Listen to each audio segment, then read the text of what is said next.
దళిత జాతిలోని ప్రతి ఒక్కరూ బాబు జగజ్జీవన్ రామ్ సేవలను స్ఫూర్తిని ఆదర్శంగా తీసుకోవాలని ఎంఆర్పీఎస్ నాయకులు కోరారు. బాబు జగజ్జీవన్ రామ్ 118వ జయంతిని పురస్కరించుకుని మార్కెట్ సెంటర్లోని ఆయన విగ్రహానికి పూలమాలలు వేసి నివాళులర్పించారు. ఈ సందర్భంగా కలిసిన మీడియాతో బాబు జగజ్జీవన్ రామ్ ఆశయాలు ఉనికి పుచ్చుకున్న మహానేత మందకృష్ణ మాదిగా మాకు ఆదర్శప్రాయమైన నేత అంటూ కొనియాడారు. ఈ నివాళి కార్యక్రమంలో పలువురు ఎంఆర్పీఎస్ నాయకులు పాల్గొన్నారు.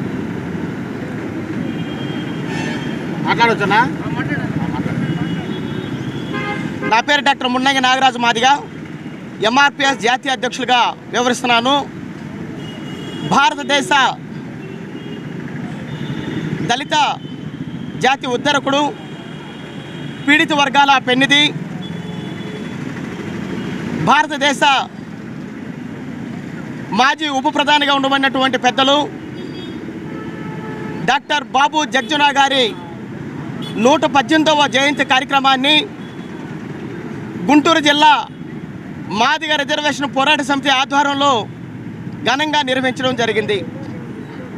మహనీయుడు డాక్టర్ బాబు జగ్జీవన్ రామ్ గారు ఈ దేశానికి చేసినటువంటి సేవలు ఎనలేనివి. దాదాపుగా ఈ దేశంలో 50 ఏళ్ల పాటు చట్టసభల్లో కొనసాగినటువంటి చరిత్ర అది ప్రపంచ రికార్డుగా ఇప్పుడు కూడా డాక్టర్ బాబూజీ గారి పేరు మీద ఆ రికార్డు అలాగే నిలిచిపోయింది. అలాగే దాదాపుగా 30 ఏళ్ళకు పైబడి కేంద్ర మంత్రిగా కొనసాగినటువంటి చరిత్ర కూడా ప్రపంచ రికార్డుగా డాక్టర్ బాబు జగ్జీవన్ రామ్ గారికి దక్కుతుందని ఈ సందర్భంగా తెలియజేస్తున్నాం. అలాగే డాక్టర్ బాబు జగ్జీవన్ రామ్ గారు ఈ దేశానికి ఎక్కడ ఆయన అవసరత ఉంటే అది రక్షణ రంగం కావచ్చు. బాబు జగ్జీవన్ రామ్ గారి 118వ జయంతి శుభాకాంక్షలు తెలియజేస్తున్నాం.